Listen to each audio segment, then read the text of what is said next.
people who have this idea that old Hollywood movies were all sweetness and light.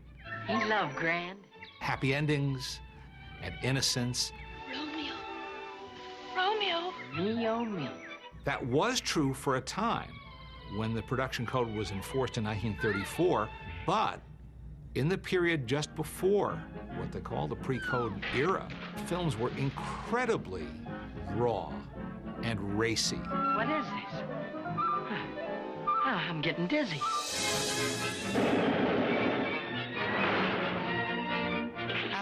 Después de más de 70 años, ¿apenas han perdido el poder de escandalizar?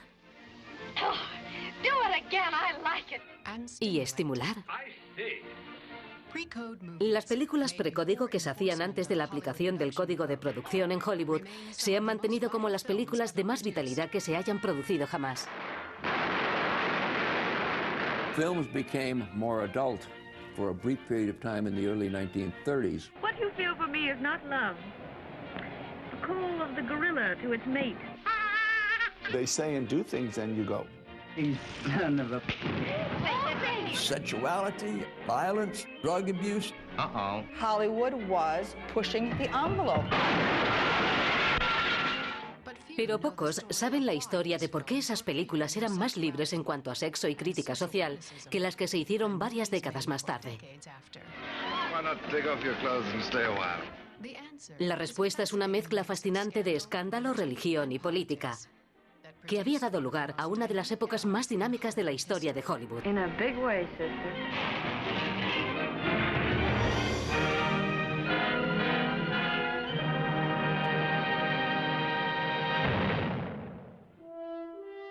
1930. La América de la era del jazz se recuperaba de una terrible resaca económica después del crack de la bolsa en 1929. 5 millones de personas se quedaron sin trabajo. Las colas de hambrientos abarrotaban las calles de los 48 estados. El país entero estaba hundido en la desesperación y el cinismo. If you're talking about the late 20s and early 30s, and you're really talking about the Depression, it was a terrible time in our country's history. The country can't go on this way. It's the end of America. Maybe the end of us, but it's not the end of America. En Hollywood, la industria cinematográfica luchaba para superar una época caótica. Los estudios y los empresarios habían gastado millones en pasar del cine mudo a la maravillosa tecnología de las películas habladas. No. La franqueza llena de slang de las películas dio lugar a violentas protestas de críticos convencidos de que el sexo y la vulgaridad iba cada vez a más en la pantalla. There was a whole new challenge for those who wanted to censor Hollywood or control its message, because now films could talk and they could say things that might offend people or might challenge people, as well as show things in that way. Hey, remember, boys, from now on, refrain from using any words ending in it, itch, and R. Now you had people saying words that sometimes could be, did you hear that? That was a swear word. You don't think I'd drink with you, you son. Why not? The cartoons from the 30s were just as wild as the live-action features of those days. There's a scene in Bosco's picture show where he's confronting a villain who's captured his girlfriend, and he shouts out something. Dirty fuck! Now, when I first saw this film, I reran it, and every single time we watched this thing, it sounded the same way. He's saying that word. Dirty fuck! Now, I'll leave it for you to decide.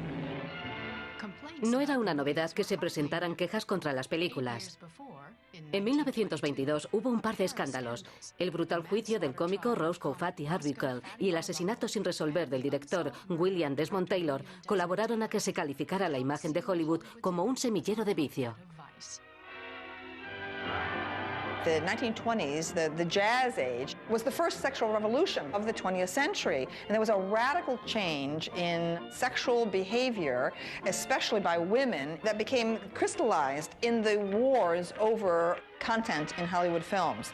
The smaller communities in rural areas across America felt Hollywood movies as an alien intrusion, dissolving, deconstructing traditional values and moral codes. One thinks of the 1920s as a very permissive time, but of course Prohibition existed, and we have always been a very Puritan people, so that conflict is always there. There was also a real fear that the government might step in. In 1922, it was 30 years before the Supreme Court had ordered that movies were protected speech, protected under the First Amendment. Con el fin de zafarse de la censura del gobierno, los estudios crearon un nuevo organismo para autorregular las prácticas de Hollywood. Se llamó Motion Pictures Producers and Distributors of America. Eligieron como director a un hombre de una moral intachable, el exdirector general de Correos, Will Hays. No story ever written for the screen is as dramatic as the story of the screen itself. Will Hays was a member of Warren G. Harding's cabinet. He was perfect for what the film industry wanted. He was a Presbyterian elder. He didn't smoke, he didn't drink. He just fit the bill for what the film industry wanted to put forward to reassure America. The future of the motion picture is as far-flung as all the tomorrow. He was brought to Hollywood at a movie star salary, supposedly, and told to head the MPPBA, clean up Hollywood's problems, and sell Clean Hollywood back to the American public, and also use your lobbying skills to make sure that anti-Hollywood legislation, particularly government control and censorship boards, are kept to an absolute minimum. Service is the supreme commitment of life. He was going to kind of be the watchdog of the industry and be the front man so that he could literally stop things before they got out of hand. Now, this would apply to motion picture content as well. Will Hays did not have a moralistic agenda. Will Hays was interested in Hollywood running smoothly, basically. Pero Hays se encontraba en Nueva York, lejos de Hollywood.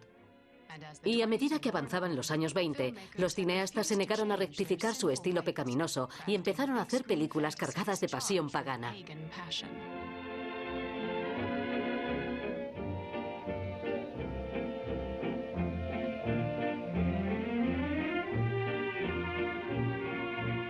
In silent films, we do occasionally see undraped and nude or semi-nude women in scenes, sometimes almost casually. There was this tremendous freedom, for good or ill, that almost anything went. Well, the Hays office didn't really do anything.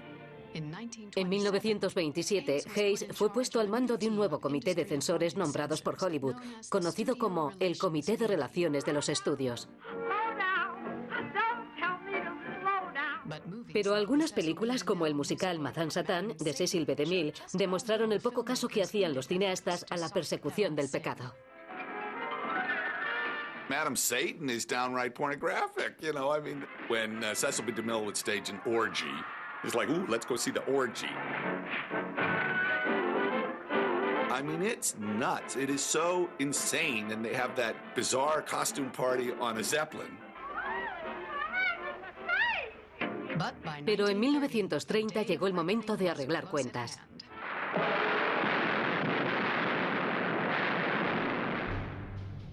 Hollywood se enfrentaba a nuevas amenazas de intervención gubernamental y los ejecutivos, como el jefe de producción de la Metro Goldwyn Mayer, Irving Thalberg, lucharon por encontrar una solución, la cual llegó en forma de nuevas directrices en la censura. El código para controlar la realización de películas mudas y habladas de forma sincronizada fue propuesto y redactado en su mayor parte por dos críticos cinematográficos, Martin Quigley, editor católico del Motion Picture Herald, y el padre Daniel Lord, sacerdote jesuita y consultor en Hollywood. The code said that you could show certain situations, you know, sexual things, adultery, this and that, but they could only be shown to the extent that they motivated the plot, and they could never be shown as being honorable, acceptable, moral. And furthermore, they couldn't be shown in such detail that they would then make the audience get excited. That's what they were really afraid of, getting those poor people down in those seats, you know, twitching and squirming and blushing. Todos los grandes estudios se comprometieron a cumplir con el código que Will Hays y el Comité de Relaciones iban a imponer. Pero acabaría siendo una promesa en vano, pues en el Hollywood de la posdepresión, el camino a la salvación de los ingresos por taquilla se recorrería no a base de relatos para levantar la moral, sino a base de regodearse en el pecado.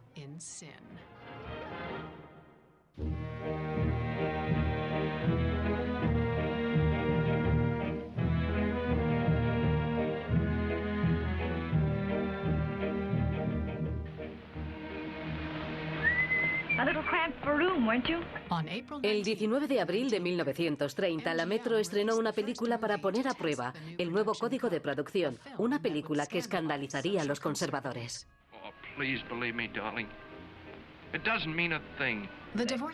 La divorciada, protagonizada por Norma Shearer, esposa del productor de la película, Irving Thalberg. Shearer interpretó a una mujer que paga a su infiel marido con la misma moneda, acostándose con su mejor amigo. When you say that being unfaithful doesn't mean anything, you mean just that, don't you? What were you saying when the telephone rang? That I've balanced our accounts. What's fascinating is that here you have a man, Irving Thalberg, who was one of the co-authors of the code. And yet, the ink's not even dry yet, and he's trying to already get a film pushed through that violates the code. Who's the man? Oh, Ted, don't be conventional. Who's the man? I want to see him. Isn't it a rather good time to remember what you said? That it doesn't mean a thing? Shut up, you! Al negarse a condenar a su heroína, la divorciada desafiaba abiertamente a la nueva política del Código Hays sobre el adulterio. The looser they are, the more they get. The best in the world, no responsibility. Well, my dear, I'm going to find out how they do it. So look for me in the future where the primroses grow, and pack your man's pride with the rest. And from now on, you're the only man in the world that my door is closed to.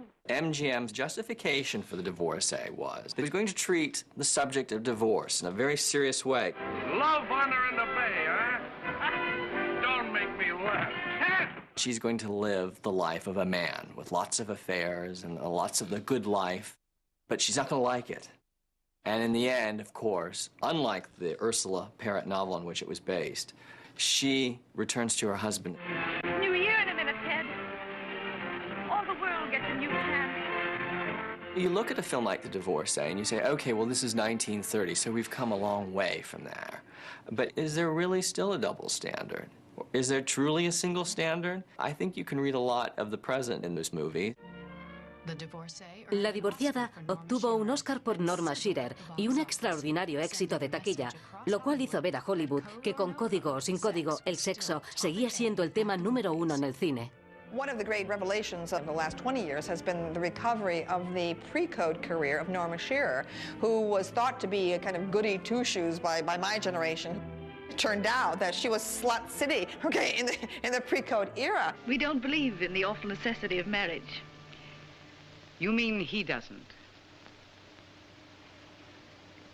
I mean what I said. She had this marvelous ability, wonderful fluid body language, and really almost like an entirely different woman, an entirely different actress. Love me? Good thing you find out for yourself. The women had a lot of sexual freedom in pre-code. They were able to express, like Norma Shearer in The Divorcee and Free Soul. If husbands can philander, why can't wives? Men of action are better in action. They don't talk well. En Alma Libre, Norma Shearer hizo el papel de la hija de un prominente abogado que inicia una intensa relación sexual con el gángster Clark Gable. Now let me lay it on the line for you. She tossed all the writs overboard months ago. She came to my place and she stayed there. You get that? She's mine. She belongs to me. Irving Thalberg dio un nuevo golpe a Hays y al Comité de Relaciones al no cortar esta escena tan provocativa. Come on. Put him around me.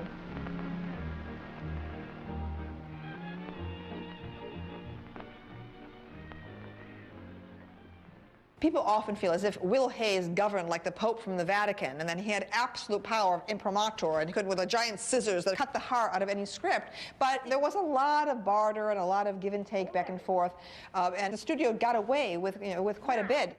Go on, Don Juan. Tell me about yourself.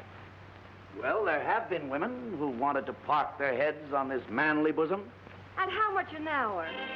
Después del éxito de la Metro, Warner Brothers se desquitó con la película Illicit, una nueva historia escabrosa de sexo fuera del matrimonio, interpretada por Barbara Stanwyck. Well, we have 2 points settled, at least. I'm bright and snappy in the morning. And we're both a riot in our underwear. Stanwyck encarnaba a una mujer que se resiste a la proposición de matrimonio de su amante y que prefiere disfrutar del placer sexual antes de comprometerse a casarse. This taking you home in the middle of the night, all the lying and the pussyfooting. Don't say you don't like the pussyfooting. I love it. It's about a test marriage, and that was really kind of shocking.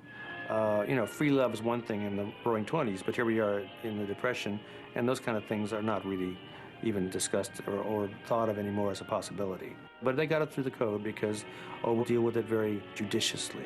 Nearly every girl I know, Mr. Ives, is either unhappily married or unhappily divorced. And I've simply come to the conclusion that marriage is disastrous to love.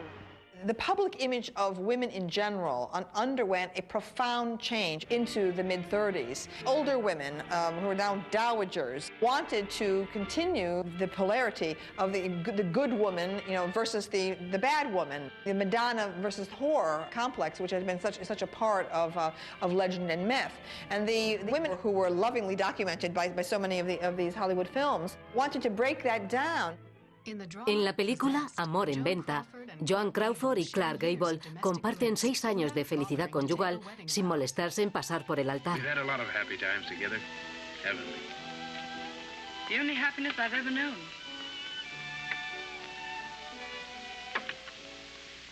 This we bought at Tiffany's. The day you decided I should be called Mrs. Morland. Well, it's a harmless way to make your position a little more pleasant. There was a whole slew of films made in the early 30s where you have a motif of the kept woman or of the unwed mother. I want to be like my mother. No. You're going to grow up to be a splendid lady. And one can see that sexual mores really were relaxed in that period. As far as I'm concerned, Anne-Marie's father is dead. Well, if you're not going to write him, I will. No, you won't. You don't know who he is or where he is, and I'll never tell you. Never. I want to see that my baby gets a break. Las películas precódigo ofrecían a las actrices los mejores papeles de sus carreras, como el drama de la Warner, 3 vidas de mujer. It's an amazingly sharp and sometimes seamy melodrama about 3 women who meet as children in an orphanage and then pursue their lives in adulthood and then come together again later on. Why do you avoid me? Have I done anything to offend you? No, it isn't you. I don't know what it is. I just seem fed up with everything. I might try beating you every morning before breakfast. That might prove effective. El personaje más fascinante es Anne Borak, una ama de casa aburrida que abandona a su marido, su casa y a su hijo de 4 años por una loca aventura de sexo y drogas. 3 on a Match was a film that was supposed to run about 75 or 80 minutes. But they did want to get more showings in per day. So they thought, let's make it about 60 minutes without cutting any of the sensational elements out. So it becomes a catalog of everything you're not supposed to do in a pre-code movie. It has adultery, frigidity, drug use, child abuse. Mommy, I'm hungry. Here's Mama's little honey bunch hungry. Here, have some of those. I don't like those anymore. Can I have bread and milk? Drunkenness, kidnapping, violence. It's quite a movie. Say, you got a nerve busting into my flat like this? Get out! Uh-oh. Go on, get in that room and shut up. Al igual que muchas películas precódigo, la película lanzaba mensajes contradictorios. Destacaba todas las desviaciones de la heroína, pero acababa convirtiéndola en una figura trágica, una mujer que se redime sacrificándose para salvar a su hijo secuestrado. Junior, wake up. Darling, do you hear me? Yes, Mom. Look, sweetheart, we're playing a game, see? You must run and hide under Mama's bed, quick. Anne Dvorak was more effective, I think, in the films before the code was enforced, and she was afterwards, because she was like a raw nerve, a loose wire, vibrating and sparking. Oh, please, God. She really had that nervous energy.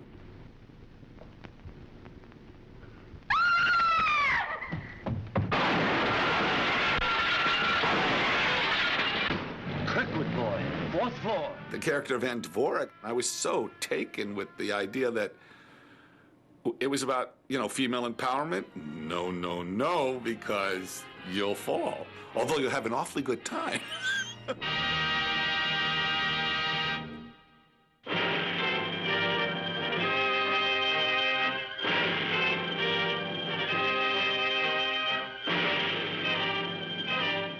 going to be a soldier, Jim? No, I'm going to be a gangster. Oh, I guess it's more profitable at that.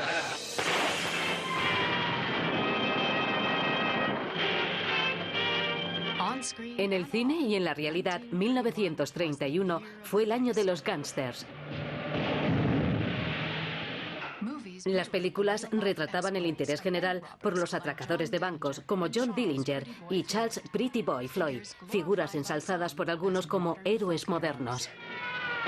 It reflected a populist dissatisfaction with the establishment, a sense that the national institutions were not being managed in a way that was for the benefit of the people as a whole.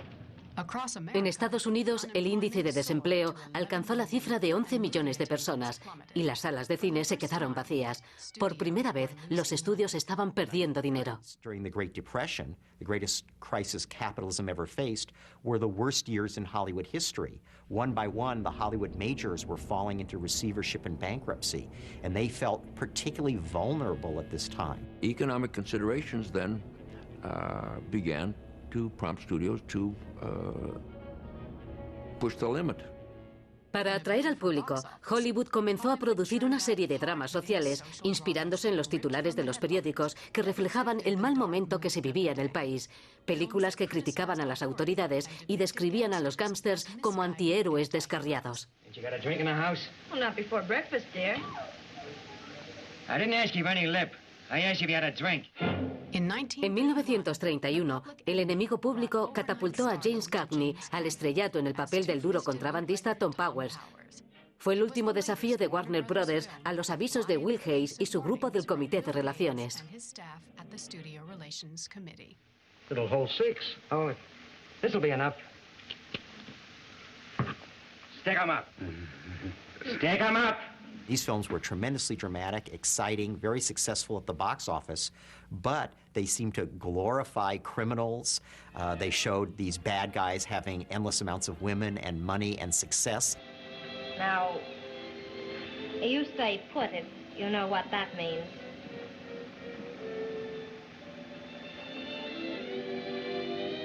Oh, my bashful boy. Cuando se estrenó El enemigo público en abril de 1931, Will Hayes recibió un sinfín de protestas. Las hijas de la Revolución Americana, los caballeros católicos de Columbus y otros grupos se enfurecieron con sus vívidas imágenes de violencia.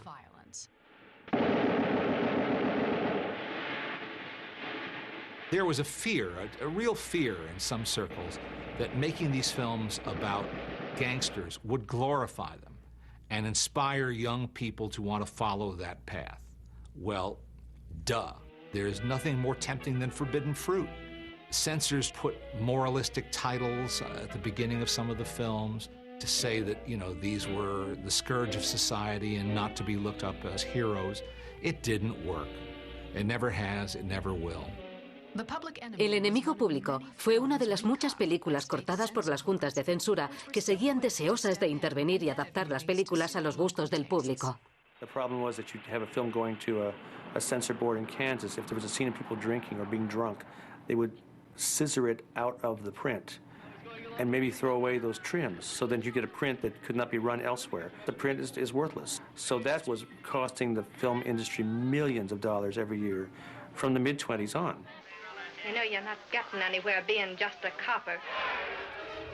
Después de El enemigo público, la Metro-Goldwyn-Mayer estrenó una gran película de gángsters, El monstruo de la ciudad, protagonizada por Walter Huston, Wallace Ford y Jean Harlow. Describía las batallas de las fuerzas del orden modernas, desde gángsters y Ginebra a corrupción policial. Who tipped you? Come on. Who tipped you? Who tipped this? Pete it if you want to know.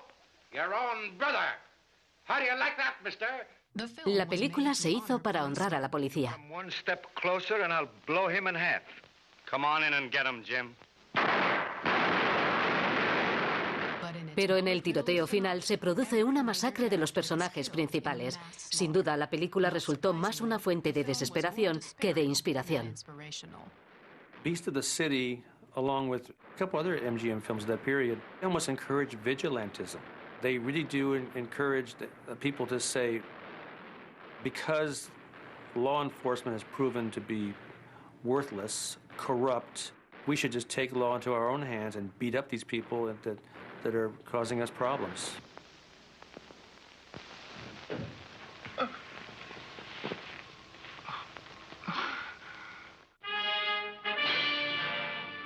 Y en Warner Brothers producirían un drama social que tendría un impacto aún mayor y abriría una nueva tendencia. Business is pretty good, huh? Yeah, pretty good. How good? Soy un fugitivo, con Paul Muni, narraba la historia real de un veterano de la Primera Guerra Mundial a quien arrestan por error. Thought you'd get away, huh? I didn't do nothing. Y es sometido a torturas físicas y psíquicas en una prisión sureña. Dirigida por Mervyn LeRoy, la película refleja una América en la que los pobres eran impotentes y en donde la justicia no siempre triunfaba. Come on, get up. Quit your stalling. I was just wiping the sweat off my face. So you got it knocked off.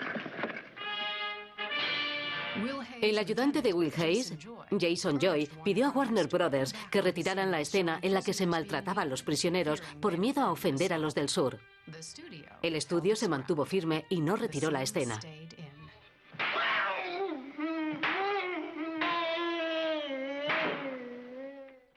Un éxito comercial y de crítica. Soy un fugitivo incluso produjo un cambio social. En el estado de Georgia, donde había tenido lugar la historia real, las autoridades permitieron que se les quitaran las cadenas a los prisioneros. More blue-collar movies. Warner Brothers was down in the streets. They're really energetic. And even the very dark ones have kind of a speed. I mean, Night Nurse, that movie's insane. En Night Nurse, Barbara Stanwyck lucha contra un centro médico corrupto, una madre negligente y un chofer asesino, interpretado por Clark Gable, en su intento por evitar que dos pequeños herederos mueran de hambre. Listen, you'll do what I tell you. What are you trying to do, what he did? No, but you're not going to call a doctor. You're a nurse, you give her the wash yourself. I can't except under doctor's orders. No, yes, you can. And what's more, you will. To me, it is pre-code. I mean, it's got everything in the pre-code. It's got your cynical characters. The thing to do is to land an appendicitis case. They've all got dough. Oh. It's got your sharp, biting dialogue that just pushes the plot forward. You want those kids to die. Yeah? Because you want what their father left them. That's why you keep the mother all hopped up and full of booze all the time. One of these days, you'll take her out and marry her and grab the children's trust fund. That's what you're after, but you're not going to get away with it. Children being abused, drunkenness, man hitting woman, woman hitting man. Operator! Operator! Operator! Oh! You have a really kind of base humanity in Night Nurse. The ending in particular is a little odd. Al final, típico de las películas precódigo, Stanwyck salva la situación con ayuda de un encantador contrabandista que acaba con el personaje de Gable definitivamente. You know, I've just been thinking, maybe Nick won't be arrested. Why not? Well, I ain't seen him around since last night. Think he's run away? No. Well, what do you think? I ain't got an idea. Only I happened to be talking to a couple of guys last night. What difference does that make? Nothing. Only I happened to mention I didn't like Nick so good. What happens is the gangster goes and kills the bad guy. He's murdered. He's murdered. Some guy got taken for a ride. Bootlegger? No. He was wearing a chauffeur's uniform. It's kind of like The Godfather. It's like, well, you know, is that okay? Are we allowed to do that? What I find really wild about it is the fact that Barbara Stanwyck, you know, backs up and drives off in the sunset with the guy who arranges to have him killed. It's insane. But it's the only kind of happy ending this movie can have.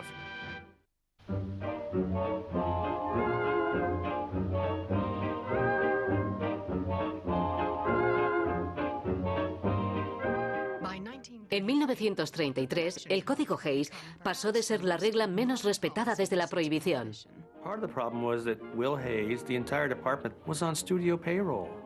They were being subsidized by the movie industry to be a watchdog for the industry. How good a watchdog can it be when it's in there getting kibbles and bits from the kitchen? It just wasn't possible. En 1933 ya estaba muy extendida una infracción del Código de Hays. La homosexualidad era teóricamente ilegal en gran parte de la década de los 30. También estaba prohibida en el código bajo el eufemístico término de perversión sexual. Pero eso no significaba que no hubiera gays y lesbianas en las pantallas. Don't forget, plenty of room in there. Oh, sir, here's where you need the room. Such a muscle. The 1930 production codes specifically prohibited sex perversion or any inference thereof. Oh, darn. Again, it didn't happen. They didn't prevent it. You saw in the early 30s, gay men in particular, used as a source of humor. Oh, you're smart, Mr. Skinner. You surely smart. Oh, Mr. Skinner. Not so so with lesbianism. Lesbianism always had a kind of a certain cachet. And you can cite a number of delicious examples. Watch out for her. She likes to wrestle. The sexuality of the women is very interesting when you have gay women in the movies, because it's like, yikes, you know, you're just not used to seeing it. There's a lot of big sharks in here that just live on fresh fish like you. Yeah, when they add you up, what do you spell? As the 30s progressed, lesbians actually were more prominently featured than gay men. I do not wish to marry and they cannot force me. Cuando la Metro anunció que Greta Garbo iba a interpretar a la reina Cristina, la soberana sueca del siglo XVII, cuya bisexualidad era un hecho histórico, Will Hays advirtió que no se admitiría ninguna alusión al lesbianismo. Eva, come in. Pero sin tener en cuenta la advertencia, la Metro y el director Ruben Mamoulian tenían otras ideas. Queen Christina very clearly is having a more than cordial relationship with her lady-in-waiting. But at the end of the day, you're never free to go anywhere. You're surrounded by musty old papers and musty old men, and I can't get near you. Today I'll dispose of them by sundown, I promise you. And we'll go away for 2-3 days in the country. Oh. Wouldn't you like that? Oh, I'd love it. El Comité de Relaciones exigió que se borrara una frase blasfema del diálogo de la escena que sigue a una noche de amor heterosexual. This is how the Lord must have felt when he first beheld the finished world, with all his creatures breathing, living. El diálogo de la escena cargada de erotismo permaneció intacto. I know that there was a lot of uproar about the morning after scene. The obvious implication was that they're in the afterglow of making love. And also, I think some Protestant publication thought it was wrong of her to be caressing bed knobs. They found it disturbing and pornographic. La reina Cristina de Suecia supuso un importante cambio en la historia de la censura. El hombre encargado de controlar la película era el recién nombrado jefe del Comité de Relaciones, un ferviente católico llamado Joseph Ignatius Breen. Joseph Breen was a former newspaper man, public relations man for the Motion Picture Association. And he was brought in because Hays needed kind of a spy. But Hays didn't realize what he had done, which was to put a real zealot in there. He really believed that these people were sinful and they were corrupting America. We must be on the lookout for scenes or action or dialogue which are likely to give offense. The responsible men in this industry want no such pictures and will not allow these to be shown. Joseph Breen very much had a kind of Orthodox Catholic perspective and very much had a mission in Hollywood that he wished to advance the moral rules as well as the sexual limitations of the Catholic Church in Hollywood film. Al principio, los directores de los estudios ignoraron a Brin, igual que habían hecho sus predecesores. Cuando Brin exigió que se hicieran cortes en La Reina Cristina de Suecia, la Metro tuvo la aprobación de la película sin hacer cambios, después de proyectarla ante un jurado de la MPPDA. Was given to a jury of Hollywood producers, and their last word almost always was to pass the film and let it get out and be seen by the public. What a country. 3 meses después de haber perdido la batalla de la Reina Cristina de Suecia, Joseph Brin descubrió otra violación flagrante del código en el musical de la Warner, Wonder Bar. May I cut in? Why, certainly.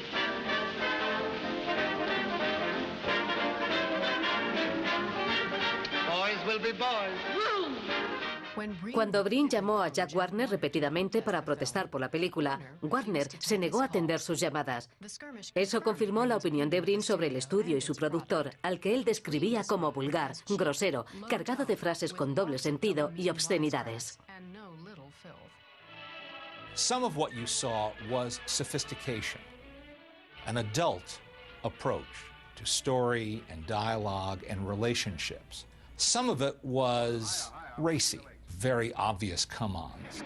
Yeah, they got pretty faces, too. Warner Brothers did not like the production code and did not like the Studio Relations Committee, and they really did not like Joseph Breen.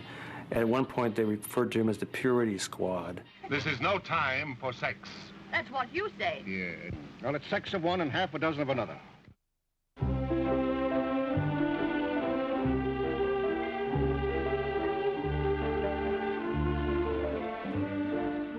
En 1934, Joseph Breen comprendió que Hollywood era indiferente, o algo peor, a sus esfuerzos por sanear el cine. Los estudios ya no fingían que sus películas utilizaban el sexo únicamente para contar una historia moralista. Pero el cruzado se negó a dejarse intimidar ni por el mismísimo Tarzán.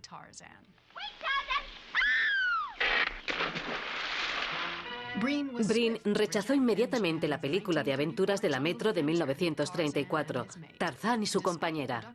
A pesar de la prohibición de desnudos impuesta por el código, era evidente que lo único que había sobre el cuerpo de la doble de Maureen O'Sullivan era la cámara. Joe Breen, looking at this, thinking, good grief. They rejected the film. But it turns out later that there were 3 versions of the underwater swimming scene, going to different territories.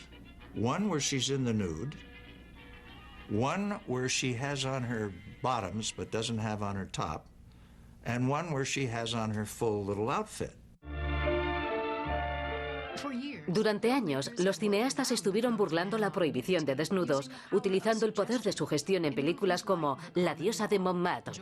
Joel McCrea interpreta a un pintor norteamericano en París. Constance Bennett es una modelo que se convierte en su amante. The code said specifically, nudity is not allowed in fact or in silhouette. And yet all through the period between March 1930 right to July 1st, 34, you'll see all these different movies had these scenes of people in silhouette, and they really were nude.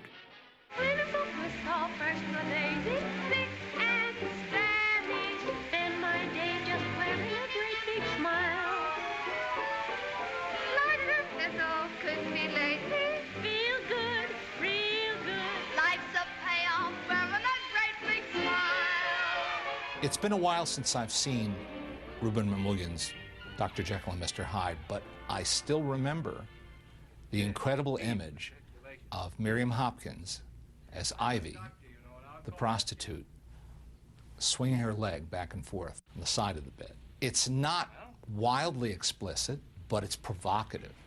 Come back soon, won't you? Sorry, I'm afraid I can't. Soon. There was a number of different versions of that scene sent to different parts of the country. In one scene, she'll hop right into bed and she's already covered. The next version she had was getting undressed a little bit longer, and the third version she was getting undressed for a long time, about a minute. So you could see that they knew that they would get away with it in some areas and not in others. But strangely enough, the New York Censor Board was one of the harshest.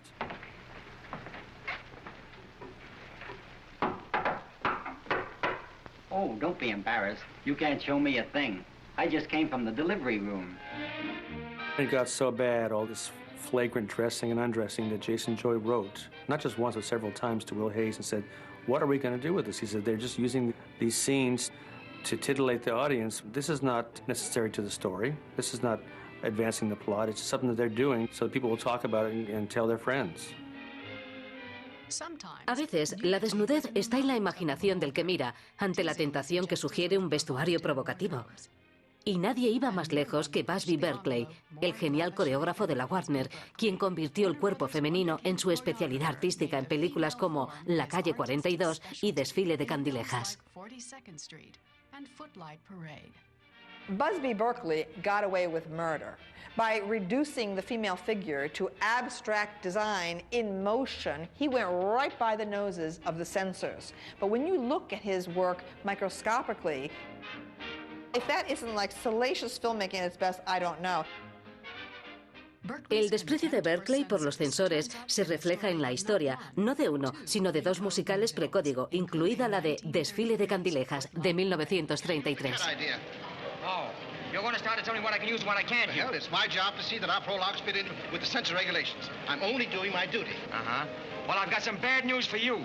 You're fired. Get out of here and stay out. Yeah, we'll see about... Get out of here. En el universo de Berkeley, la censura no es más que un sinónimo de hipocresía. Well, just folks. Why, I was just showing Miss Rich what you can't do in Kalamazoo. Pero fuera de la pantalla, los censores como Joseph Breen eran mucho más duros y los primeros tiempos de permisividad en Hollywood estaban llegando a su fin.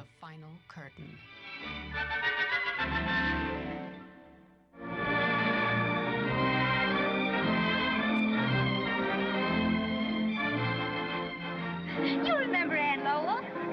Not any time Annie. Say, who could forget her? She only said no once and then she didn't hear the question. En 1934, las tensiones entre los realizadores y el Comité de Relaciones de Will Hays se intensificaron aún más.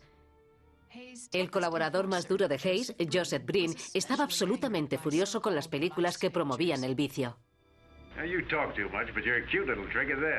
Películas en las que el sexo era una mercancía que se vendía a cambio de poder o dinero.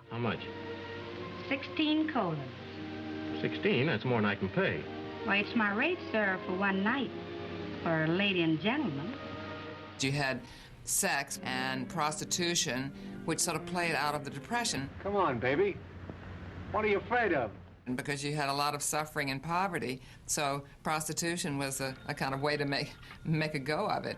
Yeah? Oh, hello, Angie. Listen, dearie. A friend of mine called up and he's lonesome, see? His wife is out of town and he wants somebody to go places with him. Sort of show him a good time. I'm practically there. Desde Marcada por el crimen hasta Asesinato en la terraza, el cine se llena de películas que exploran el vínculo entre el sexo, el dinero y el poder. He's a grand kid. Kind you can take home to dinner and no hard feelings if you don't ask her to stay to breakfast. And no hard feelings if you do, huh? Penthouse is a wonderful film. One of the things that's interesting about it is Myrna Loy's character. She's a call girl. And they don't actually say the word, but they don't really work to hide that. Want me to take you home? Your home or my home? Any way you like. She's a very sympathetic character in the film. That wouldn't have been possible just 3 years later. Go to bed. I hate to quit on you, but cheer up. Maybe I talk in my sleep. En Employees Entrance, de 1933, Loretta Young es explotada por un tiránico jefe de departamento de unos almacenes, interpretado por Warren Williams. You don't have to go, you know. Oh, yes, I do. No, you don't. I love Warren Williams. He's an underappreciated talent. He's handsome, he's good-looking, and he's suave. And he could play really sleazy. I mean, he was really sleazy. But at the same time, he could be really so charming. Hello, Mr. Anderson. Oh, it's you. I didn't know you with all your clothes on. Warren Williams' characters would never have been the main character in a film after 35, which was this seducer, essentially, this powerful seducer, this amoral character who plays it for laughs. Oh, my dear child. I'm old enough to be your father. But do you feel like a father? A lot of those movies are very Damon Runyon in terms of that despicable characters, but treated with affection, because they're colorful. Mud in your eye? Hair off your head. Algunos meses después del estreno de Employees Entrance, la Warner dio al mismo argumento un sorprendente giro feminista. Suppose you come to my house to dinner tonight at 7:30. We'll talk about it then. En el drama romántico Female, Ruth Chatterton encarna a la brillante directora de una fábrica de automóviles que es igual de buena en la sala de juntas que en la cama.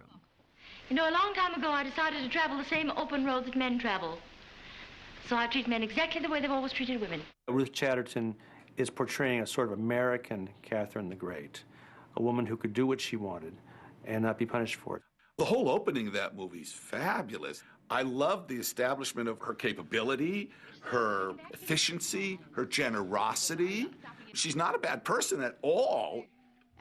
Por la noche, su actitud de jefa seria da paso a un juego depredador en el que va escogiendo entre sus empleados masculinos.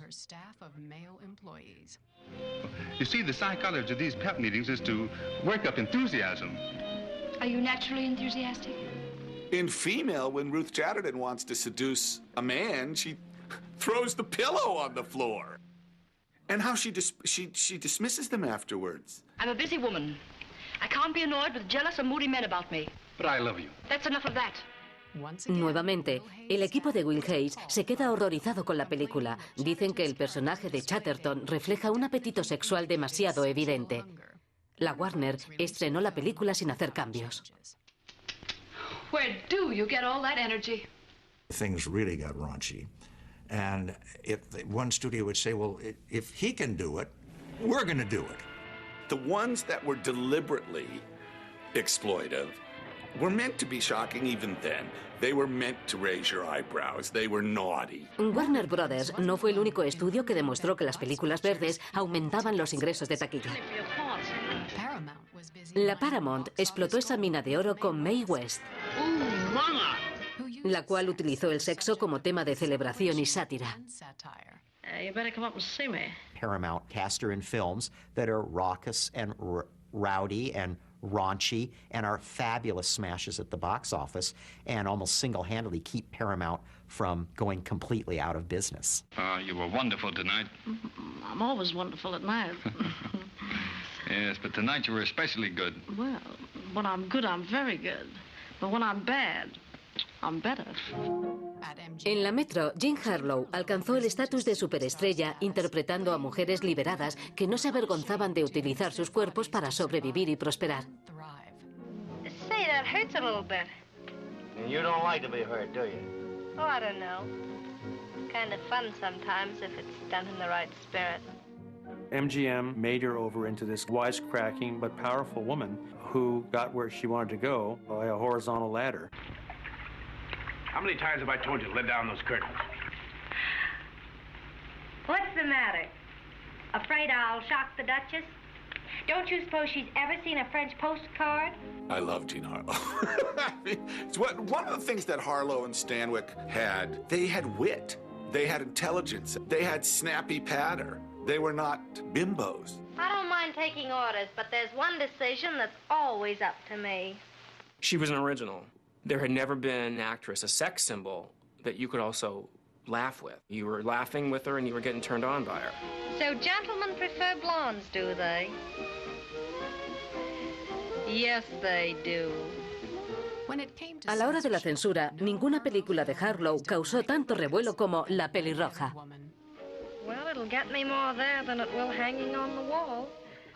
Harlow interpretaba a una mujer ambiciosa y promiscua que destroza el matrimonio de su jefe y le lleva al altar, además de dejarle sin blanca. When we're at the office and you send for me to take a letter, do you know what happens? No. Before you even begin, you look me over, all over. Red-headed Woman is one of the great Jean Harlow roles, and something about Harlow herself, who's just the epitome of the pre-code woman, because she's sexy, she's frank, she's smart in her own way. She's no brain, but she sets out to seduce, and that's what she does, and shamelessly.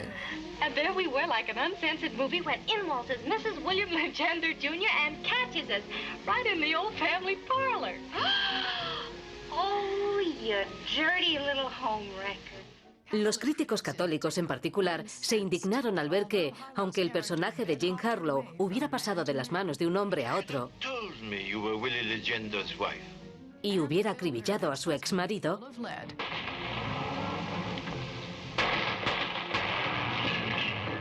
no recibía un castigo. I've got the most marvelous news for you.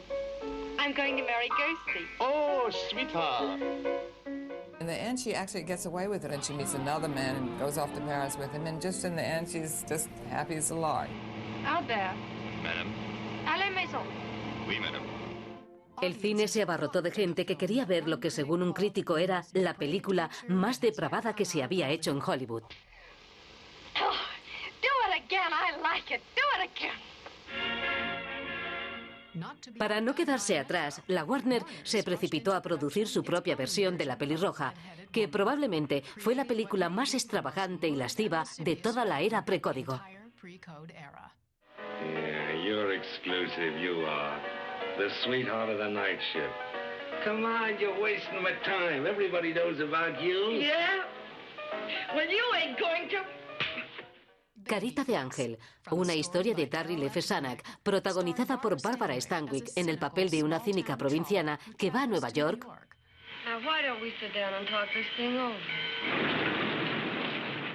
y literalmente alcanza la cima. Have you had any experience? Plenty. Babyface is just in a class by itself. It's not just raunchy, though it is. What's your hurry? It's not just seamy, though it is. Come here, sweetheart. Oh, lay off, you think, Abe. It's almost unpleasant in its wallowing in the worst of human nature. On the male side, for sure, but eventually Stanwyck herself dives in as a defensive measure. She's going to trump the men in her life and get revenge for all the men who dumped on her, beginning with her father. Don't let him tramp you. Yeah, I'm a tramp, and who's to blame? My father. A swell start you gave me. Ever since I was 14, what's it been? Nothing but men, dirty, rotten men. And you're lower than any of them. I'll hate you as long as I live. Babyface has this camera crane going up the side of a building, showing her ascending the hierarchy of the building, bettering herself by sleeping with every man on every floor. The boss won't be back for an hour. Well, then why don't we go in and talk this over? It's a striking movie, one, because like many of the pre-code pictures, it's surprising how frank they are about the fact that she's sleeping her way up the corporate ladder. Brody! This is an outrage. A man in your position. Get your check at once. It's morally very interesting because you never dislike her. She is the heroine. And yet she's basically reprehensible. Well, you know how much How much you what? Are you letting me go?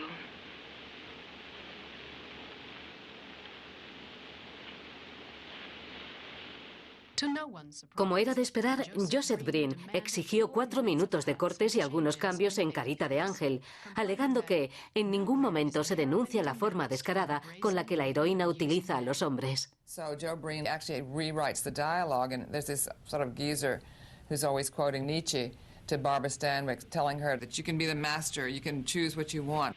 Exploit yourself. Be strong. Defiant. Use men to get the things you want. Then he inserts something about, but you must make good choices, and there's a difference between good and evil. A woman, young, beautiful like you are, could get anything she wants in the world. But there is a right and a wrong way. Remember, the price of the wrong way is too great. Breen intentó suavizar el contenido y los personajes sórdidos de la película, pero no logró engañar al público. Viva el pecado, escribió la revista Liberty. Si creen que no es rentable, contemplen los pecados de Barbara Stanwyck en su empeño por llegar al último piso de un gran banco de Manhattan. That's pretty much the attitude people had by 33, 34 was that, okay, we're going to get this wild, catalog of sin. Why, you... And of course, they're going to pay for it at the end. But we know that they're doing that to keep the censors quiet. America will weather this depression as she has weathered other depressions. The American people have risen before, and they will rise again. Abril 1934. Tras 16 meses de liderazgo del presidente Franklin Roosevelt, los americanos empezaban a sentir algo que ya casi habían olvidado: esperanza. La estabilidad económica volvía a ser posible gracias al nuevo acuerdo de Roosevelt. The mood had changed. I think families in general wanted a sense of returning to the stable moral roots that they had had before World War I. En 1934 también hubo buenas noticias en Hollywood. Los ingresos de taquilla recuperaron el nivel anterior a la depresión. Sin embargo, se percibía un cambio. La batalla con la censura había alcanzado un punto crítico. Many audiences recoiled at some of the material, some of the so-called smart, urban, sophisticated material they were being fed. And this stuff turned them off. And the church groups and the various states and the ladies groups and the parent groups, they were getting to a point where something was going to happen. The Catholic Church in particular took a very aggressive line against what it felt was rampant Babylonian-era decadence coming out of Hollywood. And at that time, there was also an unsavory kind of anti-Semitism in the air. So many of early Hollywood's producers and directors and writers were Jewish. And there was a sense that this was a plot by Jews to tear down Christian values. Convencido de que a los estudios solo les importaban los ingresos de taquilla, Joseph Breen pasó meses organizando tranquilas protestas contra Hollywood entre los 20 millones de católicos que había en el país. Breen was working kind of both sides. He not only worked within Hollywood and within the MPPDA, he was in constant contact around the United States with Catholic authorities who were in sympathy with what he was doing. Las protestas de los católicos alcanzaron su punto álgido en abril de 1934 con la incorporación de un nuevo grupo muy poderoso, la Legión de Decencia Católica. En un mes, más de 3 millones de personas juraron condenar totalmente esas películas lascivas que estaban corrompiendo la moral pública y generando una histeria sexual en el país. The Legion of Decency was designed to directly challenged the American motion picture business. It took in every film that was released and evaluated it and gave it a rating. If a film got a condemned rating from the Legion of Decency, it was considered to be a sin for a Catholic person to see that film. And priests were instructed that they should sermonize against C-rated films from the pulpit on Sundays. During Sunday Mass, they would have you take out a little pencil and sign a card and then take a pledge after the sermon that you would not go to see these movies that the Catholic Church said were condemned, under pain of mortal sin. Well, this, of course, was a major disaster because, you know, we're talking about a vast percentage of the public, particularly at that time. En mayo de 1934, la Legión organizó un boicot de todas las películas que se exhibían en Filadelfia. Finalmente, Hollywood izó la bandera blanca y pidió a Joseph Breen que acabara con el boicot. So Joseph Breen, who had been waiting in the wings, hovering about, involved, but not the big man on campus, he took over in Hollywood. Breen insistió en que se aplicara rigurosamente el Código de Producción de 1930 y que en el futuro solo se podrían hacer películas si el guión era aprobado antes de comenzar el rodaje. Joseph Breen was able to push Will Hayes and the MPPDA into creating a new entity called the Production Code Administration, the PCA, a new office in Hollywood that would take that production code written in 1930, but apply it specifically and to the letter to every single film that was coming out of Hollywood. If you didn't get a seal of approval from the Hayes office, you couldn't get a play date for your movie. So they used that to bludgeon everyone. Obligada a someterse, la MPPDA nombró a Breen jefe de la nueva PCA. You will understand that our Production Code Administration is not a one-man censorship. It represents the considered judgment of many persons of wide experience and a sincere interest in making motion pictures. Breen también añadió un punto importante al Código de Producción. En el futuro, el mal en las películas debía ser identificado y castigado plenamente. También quedaba prohibido poner en duda lo que Breen llamaba la autoridad legalmente constituida. Breen was conservative politically, and he didn't want any films that attacked the establishment, that challenged any aspect of the traditional American system. From the very beginning of the picture, we worked with producers, authors, scenario writers, directors, and all who are connected with the production, to the end that the finished product may be free from reasonable objection, and that our pictures may be the vital and wholesome entertainment we all want these to be. Pero algunos cineastas veteranos se negaron a rendirse sin pelear. Cuando la PCA exigió cambiar algunas escenas de la comedia de la Metro, Cuando el diablo asoma, el director W.S. Van Dyke respondió a Breen personalmente con un puñetazo. Van Dyke was a macho guy himself, former boxer, I guess that Breen had also been, and they got into it one night at a bar. Supposedly Van Dyke floored Breen because Van Dyke was tall, wiry, and he had a snoot full of gin. Pero Breen ganó la batalla. Las escenas de Cuando el diablo asoma se cortaron y se volvieron a rodar. The double bed was outlawed. There are various stories about whether it was truly the code that made that happen or standards in other countries. But we do know that it's literally true that a man had to keep his feet on the floor while making love to a woman on a divan or a lounge chair. Well, I think that the denial of reality is what the production code is really all about. When you establish these kinds of moral views, you're not trying to describe the world as it really is. You're trying to describe the world as someone thinks it ought to be. The Production Code Administration, the Breen office, looked at every single film, all the advertising copy for films, the songs that went into films, and ultimately even the short subjects. Give me the bird! Give me the bird! If the Hayes office would only let me, I'd give him to Boyd, all right. If you saw depicted slum life, it was a cleaner slum after 1934. It sounds silly to say that, but I think it's literally true. The people who stood watch over that code didn't want people going down in the gutter and having their faces shoved in it. Si los estudios querían reestrenar las películas anteriores al código, solo podían hacerlo con la condición de que cortaran del negativo todas las escenas chocantes. Well, at King Kong, there's the most famous is where he has Fay Wray and he pulls her clothes off and he smells her, which is pretty overt, and she is pretty naked. The other things that were cut out were shots of Kong when he comes into the native village. He puts this guy in his mouth and it's chewing, and the guy's, ah! There's another where he stomps this guy.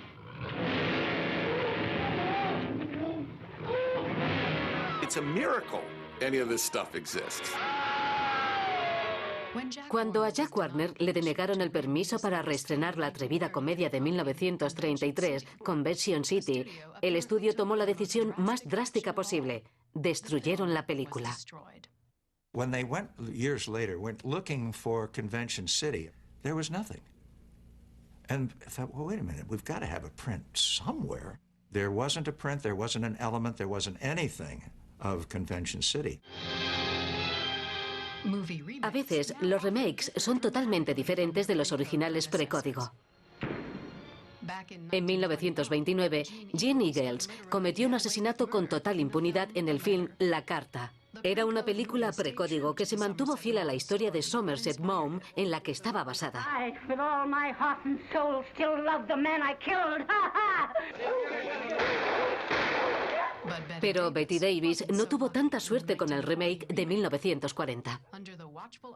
Bajo el ojo vigilante de la oficina de Breen, el personaje tenía que pagar sus pecados con su vida.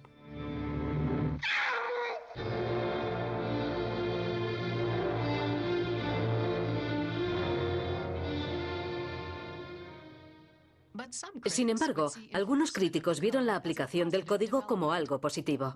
Argumentaban que sus restricciones obligaban a los cineastas a ser más sutiles y creativos. That has in fact never been surpassed. These are films which continue to have deep emotional appeal and eroticism. They are far more erotic in their own way because of what they could not show. The screwball comedy really came of age once the code was imposed, because you couldn't show anything that even smacked of a sexual relationship. So what they did was they sort of vented their sexual frustration through madcap behavior. Joseph Breen permaneció en su puesto y siguió siendo aceptado por los magnates de Hollywood hasta su jubilación en 1954. Para entonces, el código, que con tanto ahínco había protegido durante 20 años, ya empezaba a derrumbarse. You begin to see the breakdown of the control of the production code. Part of that was because we were also looking at foreign films, and there was more adult plot lines, some nudity, and Hollywood was beginning to suffer then in the presence of television. En 1968, el antiguo código fue reemplazado por un sistema de clasificación de la MPAA. Durante algún tiempo, el cine de la época precódigo estuvo olvidado, pero más adelante, la iconoclastia de aquellas películas, su energía y su libertad sexual atraerían a una nueva generación. I think the fascination with pre-code cinema really began with the advent of home video. We can see these films in their glory, complete, uncut, and see what an extraordinary period in film history this is. Why aren't you frank enough to admit that indecent self in you? No, you prefer to hide it, pretend it isn't there. Mitad historia, mitad ficción. El cine precódigo esclarece un capítulo turbulento del siglo XX con sus relatos sensacionalistas de malestar social y liberación sexual. Are you gonna try and reform me, huh? What for? There was a freedom given filmmakers in general during the pre-code era. Like any freedom, it was abused at times. But with good writing, with good acting, with the right director behind that camera, there could be something very special that couldn't be duplicated just a few years later. To me, they are the early 30s. They spoke a truth of a generation. They spoke a truth of a time in this country. Well, we strive to please.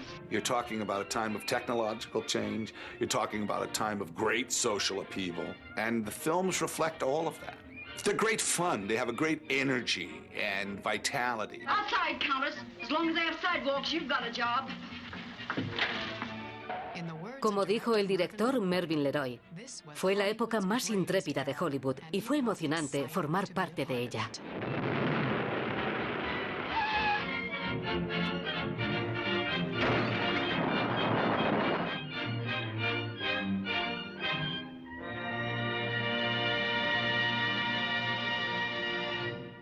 I'll be seeing you.